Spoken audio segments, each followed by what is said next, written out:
नमस्कार दोस्तों, आप सबों का स्वागत है। और सभी प्रश्न अपने आप में बहुत ही महत्वपूर्ण है। तो चलते हैं प्रश्न की ओर। प्रश्न आप देख रहे हैं 1 नंबर, बंगाल में कर का अस्थाई बंदोबस्त प्रणाली किसने लागू की। यानी कि दोस्तों प्रश्न था आपका कि बंगाल में कर यानी कि दोस्तों टैक्स लगान जो कि होता है वह अस्थाई बंदोबस्त प्रणाली किसने लागू की। तो इस प्रश्न का उत्तर हो जाएगा आपका ऑप्शन सी, बिल्कुल सही है। लॉर्ड कॉर्नवालिस ने बंगाल में अस्थाई बंदोबस्त यानी कि कर का अस्थाई लगान का अस्थाई बंदोबस्त लगाया था या लागू किया था। तो चलते हैं अगले प्रश्न की ओर।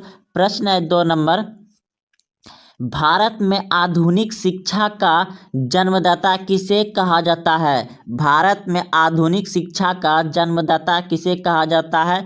तो इस प्रश्न का उत्तर हो जाएगा ऑप्शन नंबर डी, बिल्कुल सही है दोस्तों, चार्ल्स ग्रेंट। तो चलते हैं अगले प्रश्न की ओर। प्रश्न है आपका, भारत में अंग्रेजी शिक्षा का सूत्रपात किसने किया। भारत में अंग्रेजी शिक्षा का सूत्रपात किसने किया। तो इस प्रश्न का उत्तर हो जाएगा आपका ऑप्शन बी, बिल्कुल सही दोस्तों, लॉर्ड मैकाले ने। भारत में अंग्रेजी शिक्षा का सूत्रपात किसने किया, लॉर्ड मैकाले ने। तो चलते हैं अगले प्रश्न की ओर। प्रश्न आपका 4 नंबर, अल्फ्रेड नोबेल ने डायमंड की खोज की। अल्फ्रेड नोबेल ने डायमंड की खोज कब की थी। तो इस प्रश्न का उत्तर हो जाएगा ऑप्शन ए, बिल्कुल सही है, 1867 ईस्वी में अल्फ्रेड नोबेल ने डायमंड की खोज की थी और इसी के नाम पर नोबेल पुरस्कार भी दिया जाता है। तो चलते हैं अगले प्रश्न की ओर। प्रश्न है 5 नंबर, नोबेल पुरस्कार किसके पुण्यतिथि पर उनकी याद में प्रदान किया जाता है। तो दोस्तों देखिए, जैसा कि अभी तक बताया कि नोबेल पुरस्कार किसके पुण्यतिथि पर उनकी याद में प्रदान किया जाता है। तो वह है दोस्तों आपका ऑप्शन बी, बिल्कुल सही है, अल्फ्रेड नोबेल पर ये नोबेल पुरस्कार दिया जाता है। तो चलते हैं अगले प्रश्न की ओर, उसकी याद में दिया जाता है। प्रश्न है आपका, अर्थशास्त्र का नोबेल पहली बार किस वर्ष दिया गया। यानी कि दोस्तों प्रश्न कर आपका कि अर्थशास्त्र में नोबेल पहली बार किस वर्ष दिया गया। तो इस प्रश्न का उत्तर हो जाएगा आपका ऑप्शन नंबर सी, बिल्कुल सही है, 1969 में अर्थशास्त्र में पहली बार नोबेल दिया गया था। तो चलते हैं अगले प्रश्न की ओर। प्रश्न है आपका 7 नंबर, भारत में प्रथम राष्ट्रीय शिक्षा नीति की घोषणा कब की गई। भारत में प्रथम राष्ट्रीय शिक्षा नीति की घोषणा कब की गई। तो इस प्रश्न का उत्तर हो जाएगा 1968 ईस्वी में, 1968 ईस्वी में। तो चलते हैं अगले प्रश्न की ओर। प्रश्न है आपका, सती प्रथा पर प्रतिबंध किसने लगाया। जी हाँ दोस्तों, प्रश्न है सती प्रथा पर प्रतिबंध किसने लगाया था। तो दोस्तों आपको बता दें कि ये सती प्रथा जो था कि उस समय अगर पहले किसी का भी पति मर जाता था किसी कारणवश, तो उस पत्नी को भी उसके साथ जला दिया जाता था। तो ये सती प्रथा था, उसके साथ सती हो जाती थी उसकी पत्नी भी। तो यह इस प्रश्न का उत्तर हो जाएगा, इसको जो कि प्रतिबंध, इसे बंद किया किसने। तो इसका उत्तर हो जाएगा आपका ऑप्शन नंबर ए, बिल्कुल सही दोस्तों, लॉर्ड विलियम वेटिंग ने सती प्रथा पर प्रतिबंध लगाया था। तो चलते हैं अगले प्रश्न की ओर। प्रश्न है आपका 9 नंबर, बंगाल में द्वित्व शासन का स्थापना किसने किया था। बंगाल में द्वित्व शासन का स्थापना किसने किया था। तो इस प्रश्न का उत्तर हो जाएगा आपका ऑप्शन नंबर सी, बिल्कुल सही है, रॉबर्ट क्लाइव ने बंगाल में द्वित्व शासन की स्थापना किसने किया। तो क्या था दोस्तों, रॉबर्ट क्लाइव ने किया था, ऑप्शन सी बिल्कुल सही है। तो चलते हैं अगले प्रश्न की ओर। प्रश्न है 10 नंबर, अल्फ्रेड नोबेल किस देश की निवासी थे। अल्फ्रेड नोबेल किस देश के निवासी थे। तो यह था दोस्तों आपका स्वीडन का। कहाँ का था, स्वीडन का था। तो चलते हैं अगले प्रश्न की ओर। प्रश्न है, राष्ट्रीय शैक्षिक अनुसंधान एवं परीक्षण परिषद NCERT की स्थापना किस वर्ष की गई? तो इस प्रश्न का उत्तर हो जाएगा आपका ऑप्शन नंबर ए, बिल्कुल सही है, 1961 ईस्वी में। 1961 ईस्वी में NCERT की स्थापना की गई। तो चलते हैं अगले प्रश्न की ओर। प्रश्न है आपका 12 नंबर, शिक्षा में सुधार के लिए हंटर आयोग की स्थापना किसके शासनकाल में की गई? शिक्षा में सुधार के लिए हंटर आयोग की स्थापना किसके शासनकाल में की गई थी? तो इस प्रश्न का उत्तर हो जाएगा आपका ऑप्शन नंबर ए, बिल्कुल सही है, लॉर्ड रिपन के शासनकाल में। तो चलते हैं अगले प्रश्न की ओर। प्रश्न है आपका, नोबेल पुरस्कार कितने क्षेत्र में दिए जाते हैं? नोबेल पुरस्कार कितने क्षेत्र में दिए जाते हैं? तो यह दिया जाता है तो 6 क्षेत्र में। कितने नोबेल पुरस्कार कितने क्षेत्र में दिए जाते हैं? 6 क्षेत्र में दिए जाते हैं। ऑप्शन सी बिल्कुल सही है। तो चलते हैं अगले प्रश्न की ओर। प्रश्न है 14 नंबर, कोलकाता, मद्रास एवं मुंबई में उच्च न्यायालय की स्थापना किसके शासनकाल में किया गया? तो दोस्तों इस प्रश्न को आप समझ लिए कि कोलकाता, मद्रास और मुंबई में उच्च न्यायालय की स्थापना किसके शासनकाल में किया गया था? तो इस प्रश्न का उत्तर हो जाएगा ऑप्शन सी, बिल्कुल सही दोस्तों, लॉर्ड कैनिंग। लॉर्ड कैनिंग यानी कि दोस्तों ये 1862 में तीनों जगह हुआ था, मुंबई, कोलकाता, मद्रास यानी कि दोस्तों चेन्नई। और किसके शासनकाल में हुआ था? लॉर्ड कैनिंग के शासनकाल में हुआ था 1862 में। तो चलते हैं अगले प्रश्न की ओर। प्रश्न है आपका 15 नंबर, नोबेल पुरस्कार प्राप्त करने वाला प्रथम भारतीय थे। नोबेल पुरस्कार प्राप्त करने वाला प्रथम भारतीय थे दोस्तों रविन्द्रनाथ टैगोर। रविन्द्रनाथ टैगोर जो कि 1913 ईस्वी में मिला था। 1913 ईस्वी में मिला था गीतांजलि पर। और यह एशिया में भी प्रथम था रविन्द्रनाथ टैगोर जिसे नोबेल पुरस्कार मिला था, पहला व्यक्ति भारत का 1913 में मिला था। तो चलते हैं अगले प्रश्न की ओर। प्रश्न है 16 नंबर, विश्वविद्यालय अनुदान आयोग की स्थापना किस वर्ष किया गया? विश्वविद्यालय अनुदान आयोग की स्थापना किस वर्ष किया गया? तो इस प्रश्न का उत्तर हो जाएगा ऑप्शन सी, बिल्कुल सही है, 1956 ईस्वी में। कब किया गया था? 1956 ईस्वी में। तो चलते हैं अगले प्रश्न की ओर। प्रश्न है आपका, मदर टेरेसा को नोबेल पुरस्कार कब मिला था? मदर टेरेसा को नोबेल पुरस्कार कब मिला था?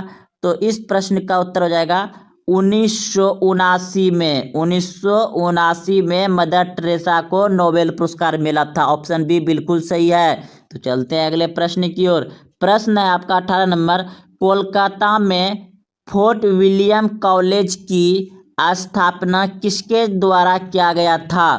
तो इस प्रश्न का उत्तर हो जाएगा दोस्तों आपका ऑप्शन सी, बिल्कुल सही दोस्तों, लॉर्ड वेलेस्ली। लॉर्ड वेलेस्ली के शासनकाल में कोलकाता में फोर्ट विलियम कॉलेज की स्थापना किया गया था या करवाया गया। तो चलते हैं अगले प्रश्न की ओर। प्रश्न है आपका 19 नंबर, बंगाल का प्रथम गवर्नर जनरल कौन था? बंगाल का प्रथम गवर्नर जनरल कौन था? तो इस प्रश्न का उत्तर हो जाएगा दोस्तों आपका ऑप्शन बी, बिल्कुल सही है, ब्राउन हेस्टिंग्स। बंगाल का प्रथम गवर्नर जनरल कौन था? Brown Hastings. तो चलते हैं अगले प्रश्न की ओर। प्रश्न है आपका 20 नंबर, भारत में पहली बार IIT की स्थापना की गई। यानी कि दोस्तों प्रश्न है आपका, भारत में पहली बार IIT की स्थापना कब की गई? तो इस प्रश्न का उत्तर कब की गई नहीं दोस्तों, कहाँ की गई है। प्रश्न आपका, भारत में पहली बार IIT की स्थापना कहाँ की गई? तो इस प्रश्न का उत्तर हो जाएगा दोस्तों आपका खड़गपुर में। कहाँ? भारत में पहली बार IIT की स्थापना कहाँ किया गया था? खड़गपुर में किया गया था। की स्थापना कहाँ किया गया था? खड़गपुर में किया गया था। तो चलते हैं अगले प्रश्न की ओर। प्रश्न है 21 नंबर, प्रश्न है 21 नंबर, नोबेल पुरस्कार प्राप्त करने वाला प्रथम एशियाई कौन था? नोबेल पुरस्कार प्राप्त करने वाला प्रथम एशियाई कौन था? तो इस प्रश्न का उत्तर पहले भी बता दिया दोस्तों कि रविन्द्रनाथ टैगोर है एशियाई नोबेल पुरस्कार प्राप्त करने, यानी कि दोस्तों ये भारत का है और ये एशिया में प्रथम था। तो चलते हैं अगले प्रश्न की ओर। प्रश्न आपका 22 नंबर, रविन्द्रनाथ टैगोर को किस वर्ष नोबेल शांति पुरस्कार दिया गया? तो दोस्तों यह दिया गया था 1913 में गीतांजलि पुस्तक पर, साहित्य के क्षेत्र में। तो चलते हैं दोस्तों अगले प्रश्न की ओर। प्रश्न आपका, प्रथम फैक्ट्री अधिनियम किसके शासनकाल में पहली बार पारित किया गया था? प्रथम फैक्ट्री अधिनियम किसके शासनकाल में पहली बार पारित किया गया था? तो इस प्रश्न का उत्तर हो जाएगा आपका ऑप्शन नंबर डी, बिल्कुल सही है, लॉर्ड रिपन के शासनकाल में। तो चलते हैं अगले प्रश्न की ओर। प्रश्न है आपका 24 नंबर, डॉक्टर अमात्य सेन को किस वर्ष अर्थशास्त्र के लिए नोबेल पुरस्कार प्रदान किया गया था? डॉक्टर अमात्य सेन को किस वर्ष अर्थशास्त्र के लिए नोबेल पुरस्कार प्रदान किया गया था? तो इस प्रश्न का उत्तर हो जाएगा ऑप्शन सी, बिल्कुल सही है, 1998 ईस्वी में, 1998 ईस्वी में। 25 नंबर प्रश्न है, भारत में अस्थायी शासन के जनक कौन था? भारत में स्थानीय शासन के जनक कौन था? तो इस प्रश्न का उत्तर हो जाएगा आपका Lord Ripon, option number D बिल्कुल सही है। भारत में स्थानीय शासन का जनक माना जाता है लॉर्ड रिपन को। तो चलते हैं अगले प्रश्न की ओर। प्रश्न है आपका 26 नंबर, बंगाल विभाजन किसके काल में हुआ था? बंगाल विभाजन किसके काल में हुआ था? तो 26 नंबर का उत्तर हो जाएगा आपका ऑप्शन नंबर ए, बिल्कुल सही है। बंगाल विभाजन हुआ था 1905 में, किसके शासनकाल में? लॉर्ड कर्जन के शासनकाल में हुआ था। तो चलते हैं अगले प्रश्न की ओर। प्रश्न है आपका, बंगाल विभाजन रद्द किसके काल में हुआ था? बंगाल विभाजन रद्द किसके काल में हुआ था? तो इस प्रश्न का उत्तर हो जाएगा दोस्तों ऑप्शन बी, बिल्कुल सही है, लॉर्ड हेडिंग द्वितीय के शासनकाल में और 1911 में हुआ था। बंगाल विभाजन का रद्द 1911 में हुआ था और बंगाल विभाजन कब हुआ था? 1905 में लॉर्ड कर्जन के शासनकाल में। तो चलते हैं अगले प्रश्न की ओर। प्रश्न है आप 28 नंबर है, भारत विश्वविद्यालय के संस्थापक कौन थे? भारत विश्वविद्यालय के संस्थापक कौन थे? तो इस प्रश्न का उत्तर हो जाएगा आपका ऑप्शन नंबर बी, बिल्कुल सही है, रविन्द्रनाथ टैगोर। तो चलते हैं अगले प्रश्न की ओर। प्रश्न है 29 नंबर, नोबेल पुरस्कार के तहत अधिकतम कितने व्यक्ति को संयुक्त विजेता घोषित किया जा सकता है? नोबेल पुरस्कार के तहत अधिकतम कितने व्यक्ति को संयुक्त विजेता घोषित किया जा सकता है? तो इस प्रश्न का उत्तर हो जाएगा आपका ऑप्शन नंबर बी, बिल्कुल सही है, 3। तो चलते हैं अगले प्रश्न की ओर। प्रश्न है 30 नंबर, भारत में अंग्रेजी शिक्षा का मैग्ना कोटा किसे कहा जाता है? भारत में अंग्रेजी शिक्षा का मैग्ना कोटा किसे कहा जाता है? तो इस प्रश्न का उत्तर हो जाएगा आपका ऑप्शन ए, बिल्कुल सही। 30 नंबर, भारत में होम रूल लीग की स्थापना 1917 में किसके शासनकाल में किया गया था? भारत में होम रूल लीग की स्थापना 1917 में किसके शासनकाल में किया गया था? तो इस प्रश्न का उत्तर हो जाएगा आपका ऑप्शन नंबर सी, बिल्कुल सही दोस्तों, लॉर्ड चेम्सफोर्ड के शासनकाल में, लॉर्ड चेम्सफोर्ड के शासनकाल में। तो चलते अगले प्रश्न की ओर। प्रश्न है आपका, भारत में सहायक संधि के जन्मदाता कहा जाता है? भारत में सहायक संधि के जन्मदाता कहा जाता है, किसको कहा जाता है दोस्तों? तो इस प्रश्न का उत्तर हो जाएगा ऑप्शन सी, बिल्कुल सही दोस्तों, डुप्ले को कहा जाता है। तो चलते अगले प्रश्न की ओर। प्रश्न है 33 नंबर, भारत में सहायक संधि की शुरुआत पहली बार किस अंग्रेज गवर्नर जनरल के द्वारा किया गया था? भारत में सहायक संधि की शुरुआत पहली बार किस अंग्रेज गवर्नर जनरल के शासनकाल में किया गया था? तो यह किसके द्वारा किया गया था? तो दोस्तों इस प्रश्न का उत्तर हो जाएगा आपका ऑप्शन नंबर सी, बिल्कुल सही है, लॉर्ड वेलेस्ली के द्वारा। तो चलते हैं अगले प्रश्न की ओर। प्रश्न है आपका 34 नंबर, नोबेल पुरस्कार विजेता प्रथम महिला कौन है? नोबेल पुरस्कार विजेता प्रथम महिला कौन है? तो इस प्रश्न का उत्तर हो जाएगा दोस्तों मैडम क्यूरी। नोबेल पुरस्कार विजेता प्रथम महिला है मैडम क्यूरी। तो चलते हैं अगले प्रश्न की ओर। प्रश्न आपका 35 नंबर है, लॉर्ड मैकाले शिक्षा पद्धति कब लागू की गई थी? लॉर्ड मैकाले शिक्षा पद्धति कब लागू की गई थी? तो इस प्रश्न का उत्तर हो जाएगा दोस्तों आपका ऑप्शन नंबर बी, बिल्कुल सही है, 1935 ईस्वी में। तो चलते हैं अगले प्रश्न की ओर। प्रश्न है आपका 36 नंबर, विज्ञान के क्षेत्र में पहली बार किस भारतीय को नोबेल पुरस्कार प्रदान किया गया था? विज्ञान के क्षेत्र में पहली बार किस भारतीय को नोबेल पुरस्कार प्रदान किया गया था? तो दोस्तों यह आप सभी जानते हैं, बहुत बार दोस्तों वीडियो में बात किया गया है कि सीवी रमन को 1930 में भौतिकी क्षेत्र में किया गया था। किसको किया गया था? सीवी रमन को 1930 में भौतिकी क्षेत्र में किया गया था, विज्ञान के क्षेत्र में। तो चलते हैं अगले प्रश्न की ओर। प्रश्न है 37 नंबर की होगा, ठगी प्रथा किसके शासन काल में समाप्त हुई? ठगी प्रथा किसके शासन काल में समाप्त हुई? तो इस प्रश्न का उत्तर हो जाएगा आपका ऑप्शन नंबर सी, बिल्कुल सही दोस्तों, लॉर्ड विलियम बेंटिंक के शासन काल में ठगी प्रथा का समाप्त किया गया था। तो चलते हैं अगले प्रश्न की ओर।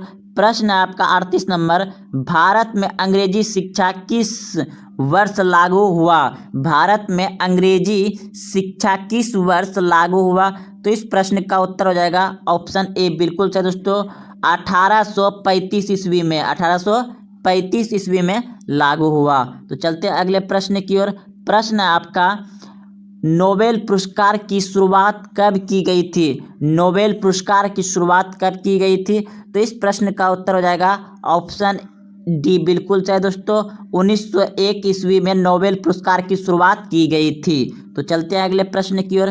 प्रश्न है दोस्तों, भारतीय शिक्षा में 10+2+3 का सुझाव किस आयोग ने पहली बार दिया था? भारत में शिक्षा में 10+2+3 का सुझाव किस आयोग ने पहली बार दिया था? तो यह दिया था दोस्तों सबसे पहले ऑप्शन नंबर बी, बिल्कुल सही है, कठोरी आयोग ने। तो चलते हैं अगले प्रश्न की ओर। प्रश्न है आपका, नोबेल पुरस्कार प्राप्त सॉरी दोस्तों प्रश्न है आपका, नोबेल पुरस्कार प्रति वर्ष कब दिया जाता है? नोबेल पुरस्कार प्रति वर्ष कब दिया जाता है? तो दिया जाता है दोस्तों 10 दिसंबर को प्रत्येक वर्ष नोबेल पुरस्कार दिया जाता है 10 दिसंबर को। तो चलते हैं अगले प्रश्न की ओर। प्रश्न है, जलियांवाला बाग हत्याकांड के समय गवर्नर जनरल कौन था? जलियांवाला बाग हत्याकांड के समय जब गवर्नर जनरल कौन था? तो दोस्तों आप सभी जानते हैं कि 13 अप्रैल 1919 को जलियांवाला बाग हत्याकांड हुआ था, और उस समय जो गवर्नर था वह था दोस्तों ऑप्शन सी, बिल्कुल सही है, लॉर्ड चेम्सफोर्ड गवर्नर था उस समय, लॉर्ड चेम्सफोर्ड। तो आज दोस्तों रहने थे यहाँ तक। तो दोस्तों आज जो भी त्रुटि हुआ है उसके लिए दोस्तों माफ़ी मांगते हैं। अगर आप अभी तक चैनल को सब्सक्राइब नहीं किए, चैनल को सब्सक्राइब कर लीजिए। हाँ दोस्तों, और तो आप मैथ का भी वीडियो डेली 2 गो आ रहा है, आप जरूर देखिए मैथ का भी वीडियो एकदम बेसिक से। जय हिंद, वंदे मातरम।